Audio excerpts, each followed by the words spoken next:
Hello, I'm Jake Boudrot, Civic Journalist at Tello Community Television. In this episode of Strait Talk, I attended a federal funding announcement for the EverWind Fuels project in Point Tupper on October 25th at Shannon Studio in the Port Hawkesbury Civic Center. It is my pleasure to welcome a few special dignitaries for today's announcement. With us we have Mike Kelloway, Member of Parliament for Cape Breton-Canso and Parliamentary Secretary to the Minister of Fisheries, Oceans and the Canadian Coast Guard. We have Terry Paul, longtime Chief of Membertou First Nation, and we have Trent Vichie, Founder and Chief Executive Officer of EverWind Fuels. Without further ado, I now invite MP Mike Kelloway to please come forward to deliver this very important announcement. We're all on the edge of our seats, Mike.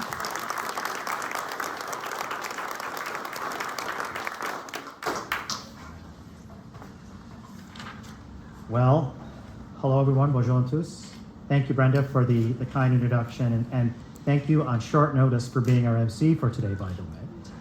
And I'd like to acknowledge that today we're on the land of the traditional land and traditional territory of the Mi'kmaq people, whose ancestors were signatories of the treaties of peace and friendship. And I'm delighted to join you here today. More than delighted. I think if there's a word that outpaces delight, I'm that today. Canada, we all know in this room, and those watching at home, is a maritime nation. We have the longest coastline in the world, more than 2 million lakes and over 8,500 unnamed rivers.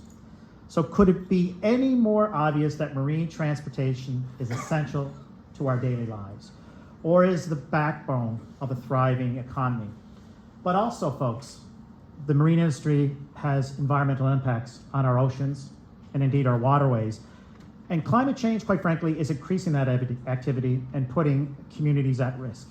And that's why Transport Canada is taking action to address the impacts and those impacts and to fight climate change by advancing its commitment under the Green Port Stream of the Green Shipping Corridors program to enable the establishment of a series of green shipping corridors along the Great Lakes, the St. Lawrence Seaway, and Canada's Atlantic and Pacific coasts. Now, these investments by the Government of Canada will help decarbonize the marine sector and encourage ports to adopt clean energy while preparing them to support exports of clean fuels like ammonia. It's clear that we can protect our environment while also growing our economy. They're not two separate things, folks. They're one and the same. They go hand in hand. So that's a bit of the opening. But I think you want the entree and maybe a little dessert. So today, I am pleased to announce that the federal government will fund $2.25 million in funding for EverWind Fuels.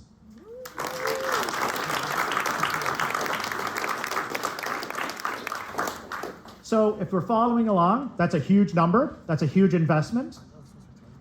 What's that? 22.5. What did I say? 2. Okay, let's go back there.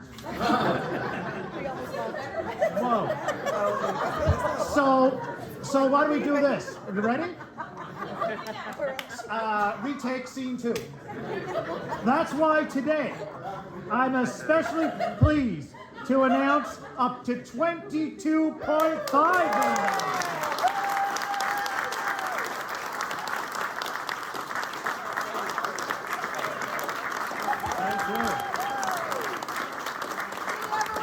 Now I will say this.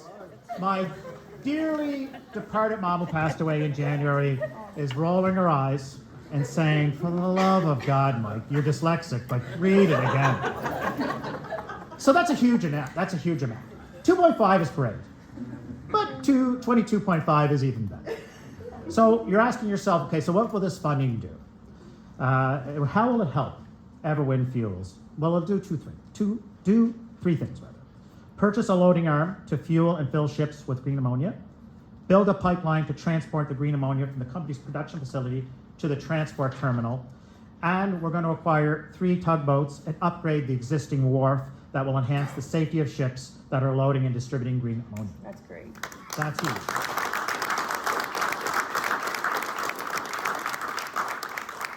These investments will support EverWind Fuels in working with partners to establish a transatlantic green shipping corridor. I want to say a couple of things that are not in here, and thank God, because apparently my dyslexia is showing. But I want to say and speak to you from the heart. I want to say that these announcements do not come by accident. They come with hard work. They come with community support, municipal support, federal support, First Nation support, and private sector support and leadership. And when I look into the audience and I see a lot of folks from a lot of walk of lives, here's what you have in common. You have a commitment to collaborate. That doesn't mean we get along all the time, but first and foremost, it's about our province, it's about economic development, it's about the people, it's about greening our grid, it's about being a leader in the fight against climate change and a leader in renewable energy.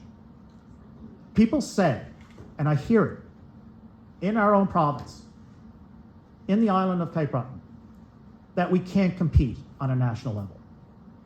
And I say to them, they haven't been to the Strait area. I say to them, they haven't been to Nova Scotia. I say to them, they haven't met Terry Paul, or Trent, or Brenda, or Amanda, or all the councillors that are here today, and the private sector and the not-for-profit.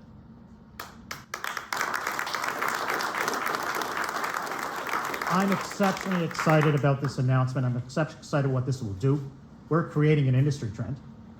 We're building an industry. We can be what in Alberta, oil and gas is. We can be that with respect to green hydrogen, not for just for the province, not just for Canada, but for the world. That's amazing. And finally, I'll say this. We live in a time where I mentioned about collaboration and the importance of it and working together hand in glove. And I do want to thank the provincial government and the municipalities and First Nations leadership and communities and the private sector in EverWind. I think it's really important. And I think we need to constantly reinforce that, because we live in a time where bickering and blaming seem to be in vogue. And bickering and blaming never created an industry, a green industry, never put a plate of food at a school food program, food on the plate of, and kept a young person from being hungry. It never helped anyone. We need to consistently reinforce and have the expectation that collaboration and leadership comes with rolling up your sleeves and doing the hard work. You folks, each and every one of you have done that, and I'm excited to have made that announcement today. Actually, 2 announcements apparently. But I'm proud of you. I'm proud of each and every one of you in the riding, in the province, because it's about you. It's not about me, it's about you. It's about us. So thank you.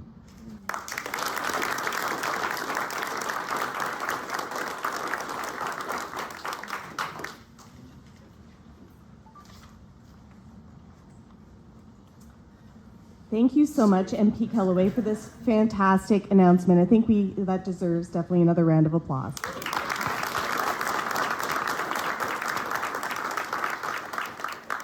I'll now call upon Chief Terry Paul to come forward to say a few words.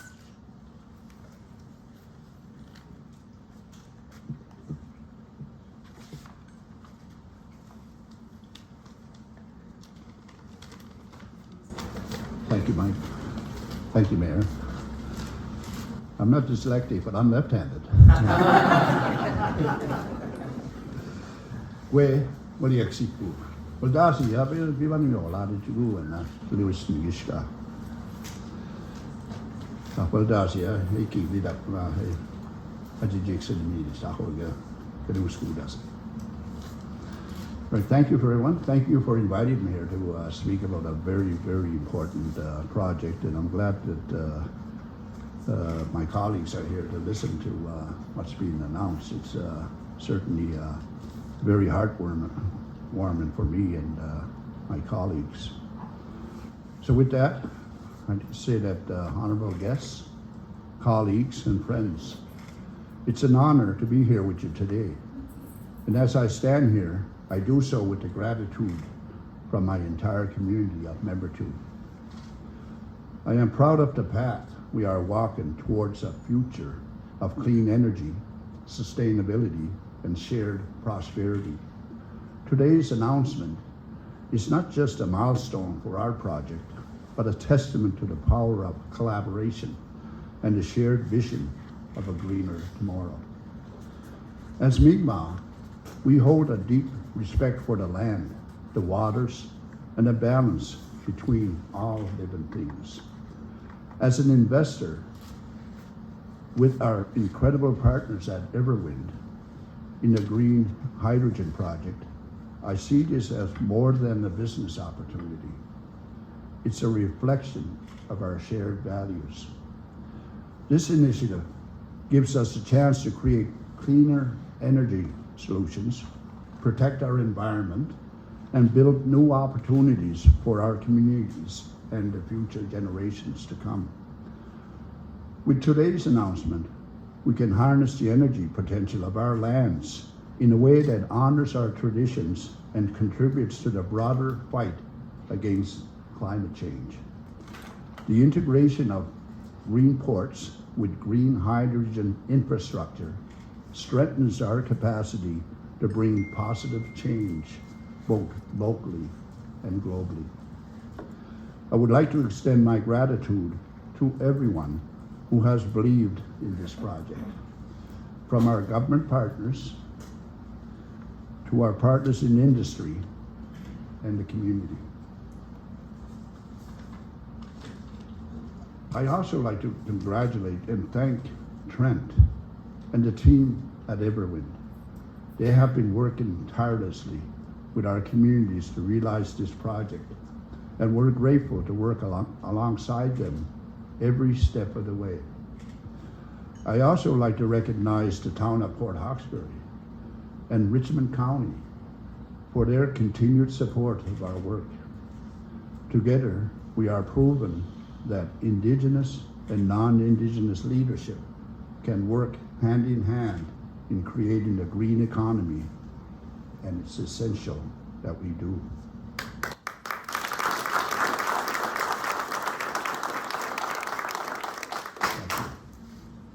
We are creating jobs, fostering innovation, and ensuring that our children inherit a healthier planet. Thank you for your trust and commitment to this vision. Together, we can shape a brighter, more sustainable future. Walalio, thank you.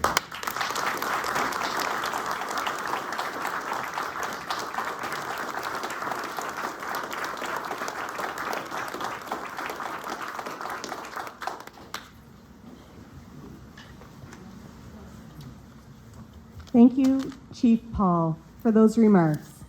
And we certainly appreciate your service toward our communities all across the island and in the Strait as you continue in your 40th year of elected office.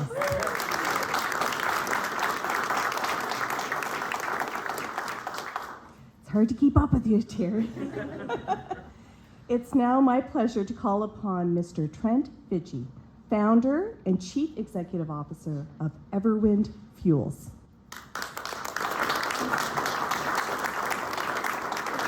Thanks, Mayor Brenda, and thanks to everybody for the kind words.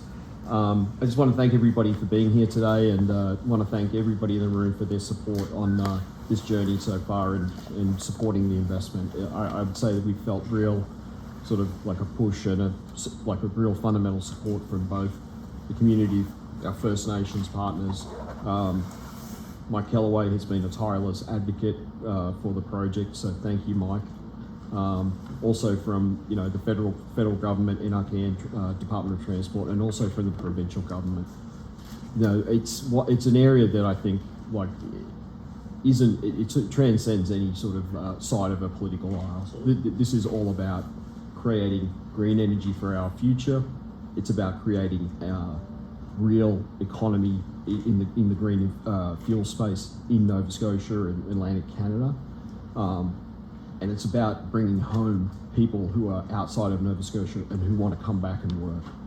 I've lost count of the number of times that people have told me that they have friends or family who, want to come back to the region. And look, that starts with the investment.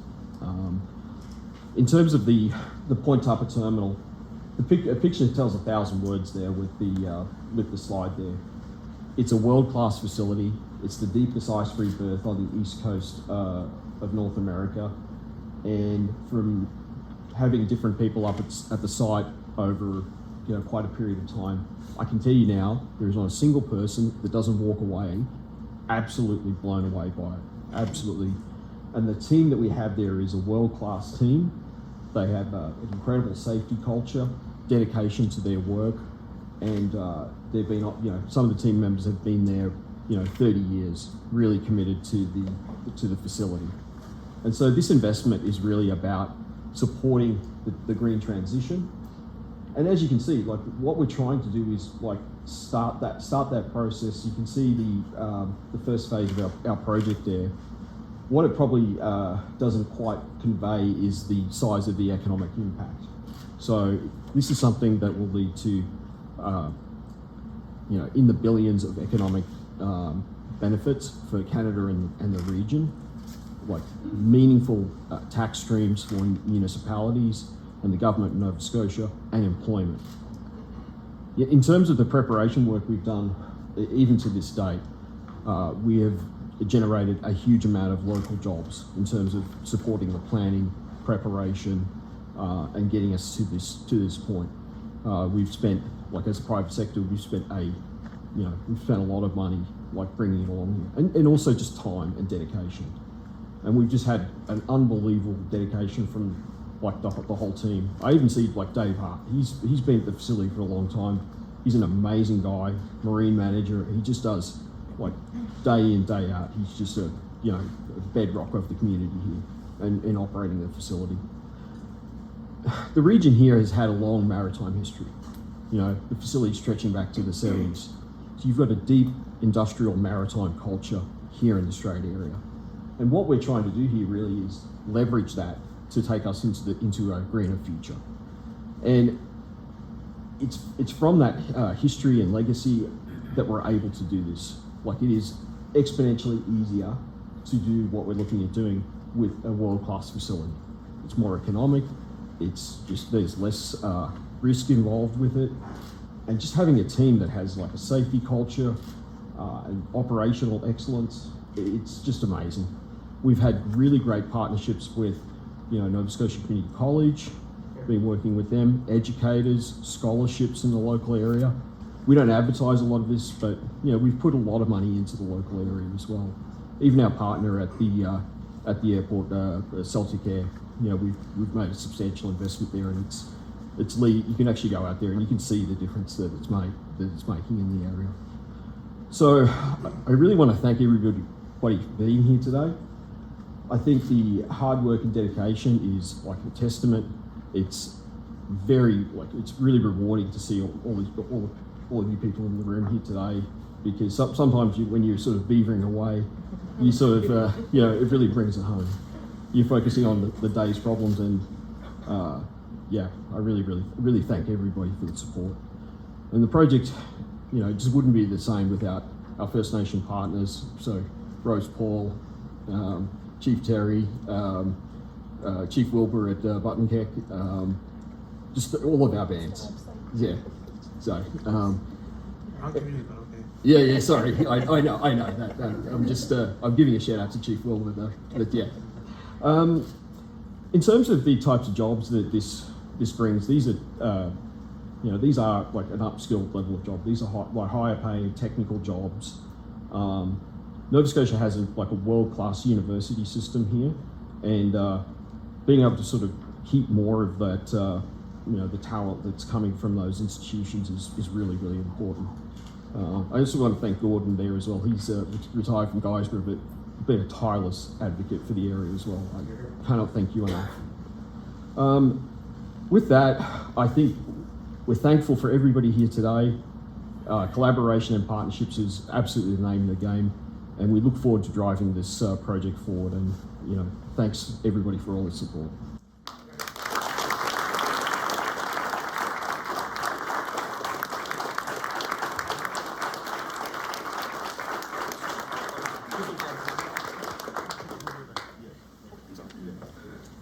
Thank you so much, Mr. Vichie, for your vision and for your leadership on this project.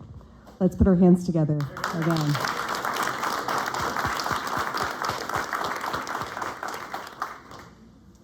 This concludes the formal portion of our announcement here today. For media who are present in the room, we will have a brief availability after photos. So thank you every single person who's here today for your presence in hearing this exciting announcement, and have an amazing day and have an amazing week. Thank you. After the announcement, Breton-Canso MP Mike Kelloway, CEO and founder of EverWind Fuels Trent Vichie, and Membertou Chief Terry Paul answered questions from the media. 22.5 million to you guys. Could you just explain how significant that funding is and what that money is actually going towards? Yeah, so it's significant funding for building out the marine infrastructure necessary for the project, so pipelines, all of the connecting facilities, loading arms, etc. So in terms of like the overall project, it's really meaningful in terms of helping spur the investment, and also it also signals like the level of support from the federal government. The provincial government's very supportive, obviously as well. So yeah, it's key. Now, would you describe this as kind of like the infrastructure that really sets the table for the overall project and really lays the groundwork for this to get off the ground and really succeed in the way you want it to? It's fundamental sort of the connecting infrastructure there. So it forms a critical part of the overall project. Mm-hmm. And how important is this announcement to the overall project? So it's very important, but it's also it's a string of support and milestones we've had. But honestly, today focused on the marine side here in the Strait, it's really important for this area. Really important. Now, for you, Mike, it's important for your government to support this because it's really vital to the area, and this is just another step in you guys supporting that. It was last summer we had the announcement where you signed the agreement with Germany. Up to 300 million. Yes, and then last spring, we had the announcement to EverWind there as well. So this is another stage in showing your government's commitment to this project, I assume. Well, absolutely. We've been making pretty substantial investments, I would say mammoth investments over the last year in the Strait, and that encompasses the Quad Counties, but all of Cape Breton and northeastern Nova Scotia. Look, at the end of the day, this is about a lot of things. It's about jobs, it's about creating an industry here in Cape Breton and northeastern Nova Scotia to meet a growing demand, renewable energy. We have the resources, we have the expertise, and now we need the infrastructure. And the Government of Canada recognizes that. So we want to be able to focus on zero emissions, decarbonizing a variety of avenues. That's also important. But this is about economic development, make no mistake about it. And economic development has multiple prongs. One is here in terms of jobs in the supply chain and the community wealth, but also the world, I believe, is waiting for Cape Breton, northeastern Nova Scotia to deliver green hydrogen. Places like Germany, for example, is really, really important. So we have the expertise, we have the passion, we have the ability, we have growing commitment from government and the federal government. That is key. But as I said in my speech, this does not happen without Trent, Chief Terry, the municipal governments, other businesses, the provincial government. Now, we still have naysayers across the country that say renewable energy is not something we should invest in. But I say to that, you're wrong. And I can prove that you're wrong. An announcement today would be indicative of that, but also what the world is looking to do and evolve into. And that is green hydrogen, that is renewable energy, that is cost effective. And also too, let's make no mistake about it, this is about a geopolitical rationale behind it too. We have countries that want to get off of oil and gas. And to do that, they need a line of sight in terms of supply of renewable energy. we in Cape Breton and northeastern Nova Scotia, I have no qualms about it, will be that area to provide that to them. And just jumping off that, I know and with your speech you said you wanted to, with this investment, sort of helps make the area the out west of oil and gas for the out east green hydrogen. So that's a nice transition for that to There's occur. no question in my mind. Look, it's going to take time, it's going to take patience, it's going to take investment. But what we have in abundance is the resource. But we have something more than that, is a commitment among the people in the community, the leadership in the community, to kind of drill down deep, as it were, in terms of creating a new industry. And look, across the country, there's different variations of opinion.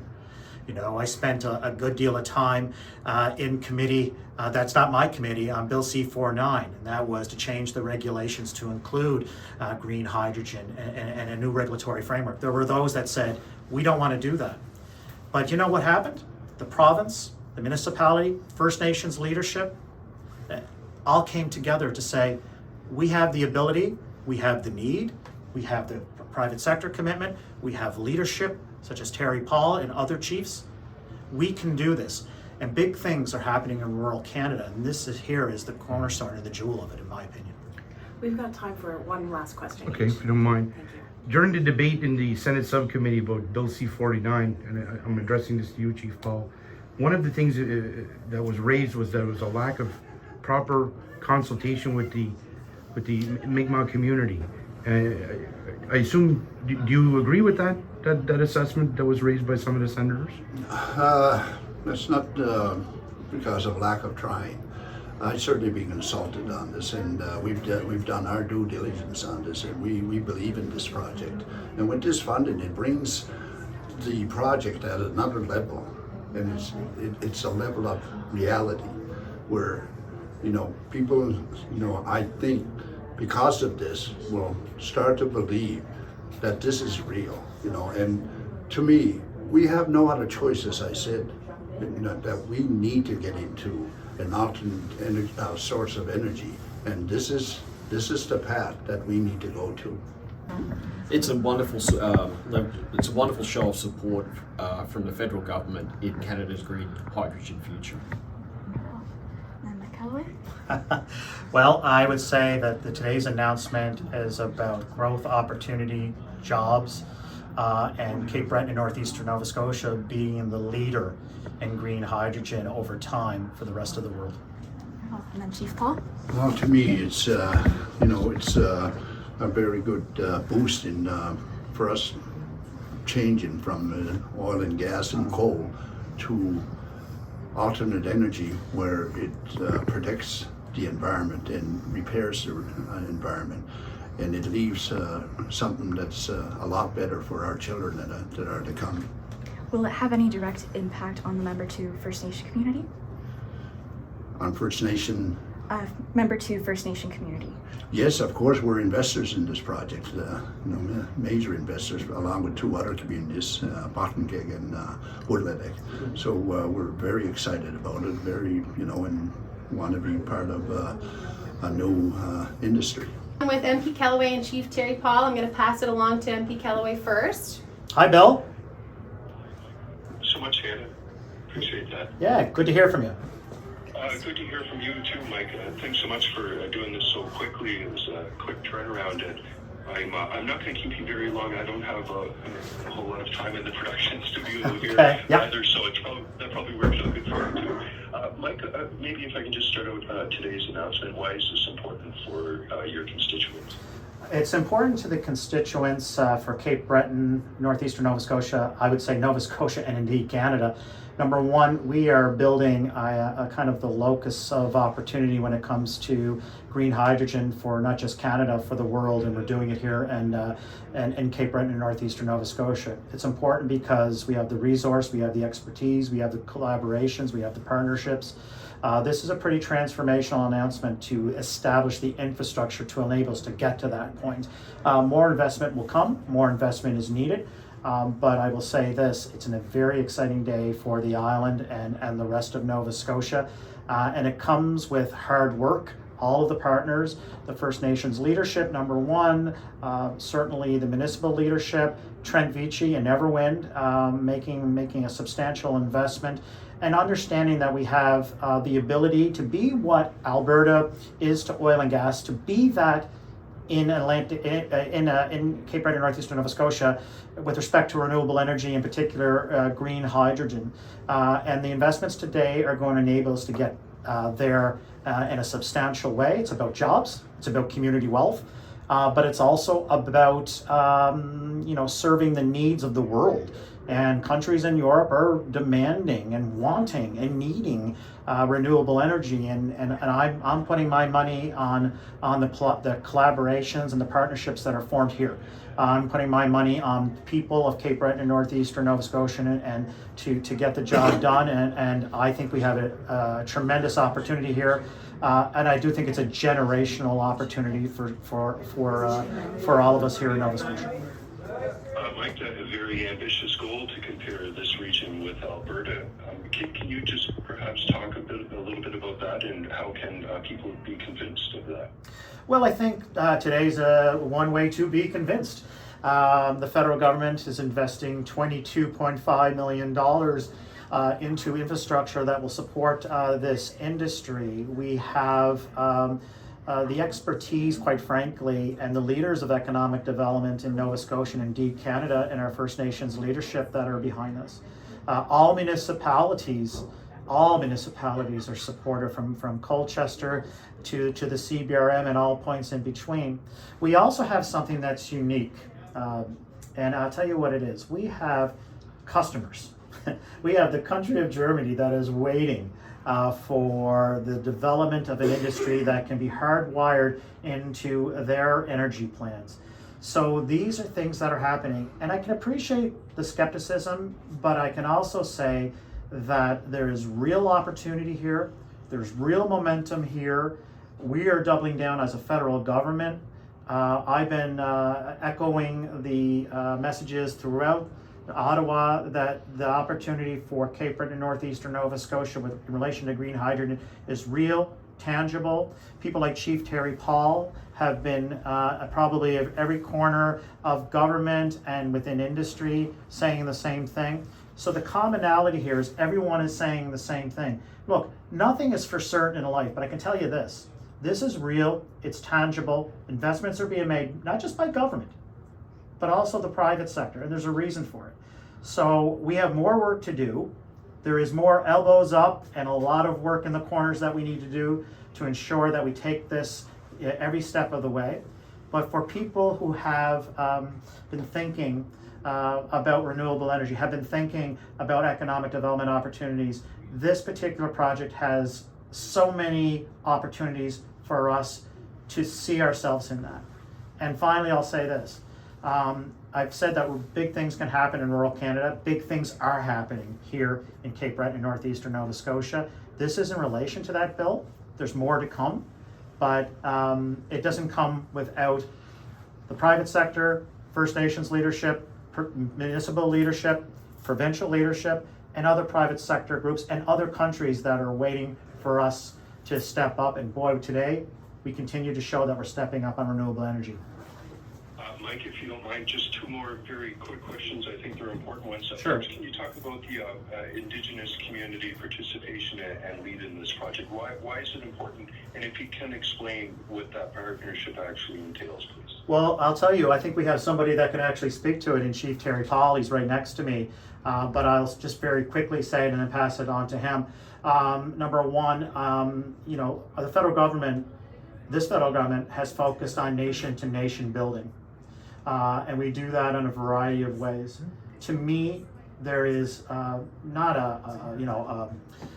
it's an expectation, it's a want, it's a need to collaborate with First Nations leaders and First Nations in general. The expertise, if you just take that alone, and then I'll pass it off to Chief Terry to give you a more eloquent and more direct way why it's important.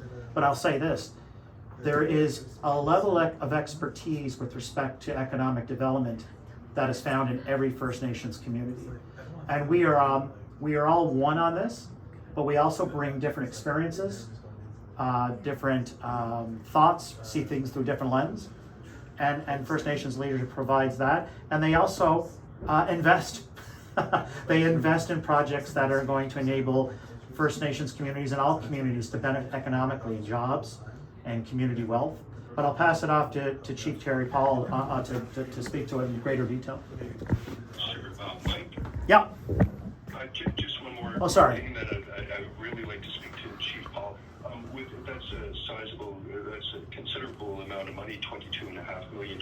And Ottawa, they could have chosen other regions where to embark on a project like this, but they chose here in Cape Breton. Why was this an ideal location for this announcement? I think you could start with the abundance of the resource. You can speak to the passion and the skill and the foresight of Trent Vichie with EverWind.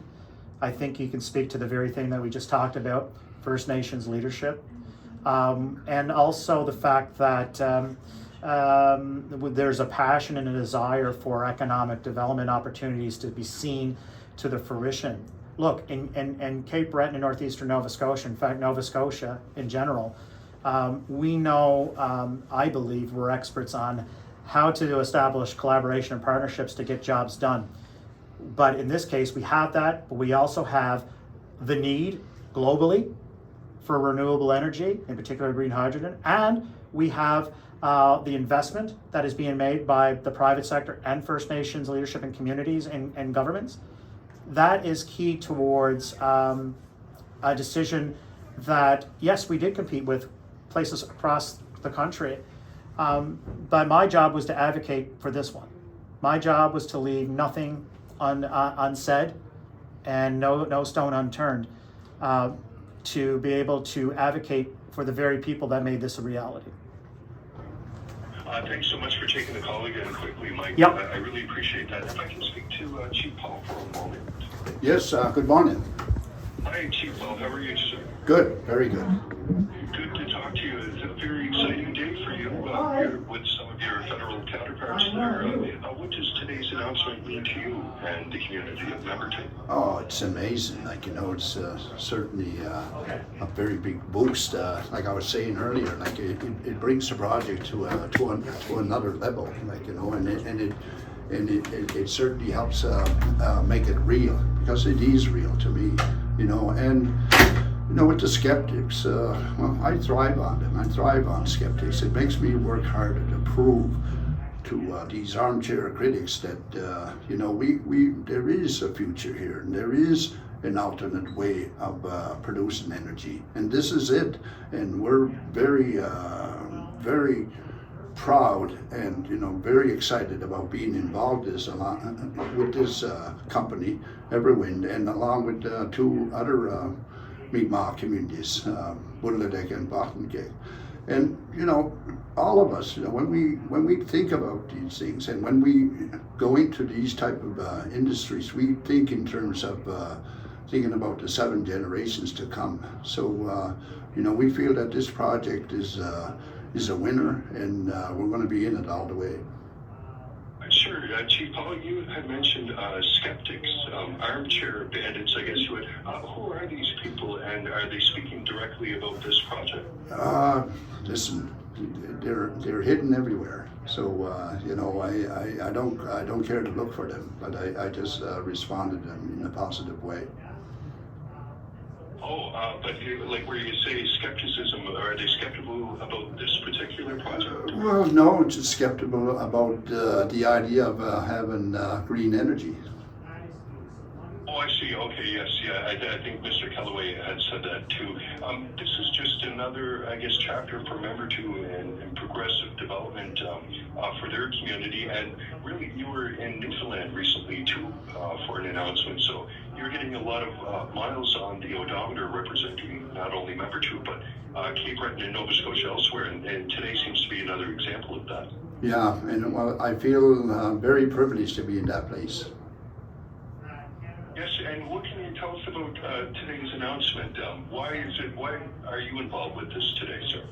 Well, because we're an investor. We're one of the investors in this project, and it helps it move along.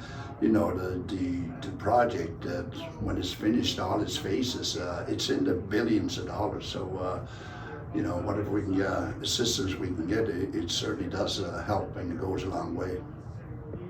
Of course, there have been Indigenous and First Nations governments all through Canada and throughout North America that are promoting and endorsing this type of energy because it better protects the earth and it's better for climate change. So do you feel today's announcement might be just one part of that legacy that First Nations communities have been saying for quite some time? Yes, of course. I guess, you know, things are starting to come our way. You know, our elders were saying it for years and years, and finally we come to a point where we were able to collaborate, and for the act of reconciliation, you know, which is, you know, just, I mean, it should have happened a long time ago, you know, and now it's happening now, so, you know, let's work together and make the planet a better place for our children to come. Very good, Chief Paul. And just one last question, please. I know you're very busy there. Why is renewable and green energy so important, not only for this generation, but for a following one? Well, we need to do something to help, you know, alleviate the impacts that we've had on the earth here, and we need to make it, leave it for our children to be able to live in. And so this is very important to us, and I feel it's very important for all people. Thank you for watching Straight Talk. Please tune in again to find out what we will be talking about.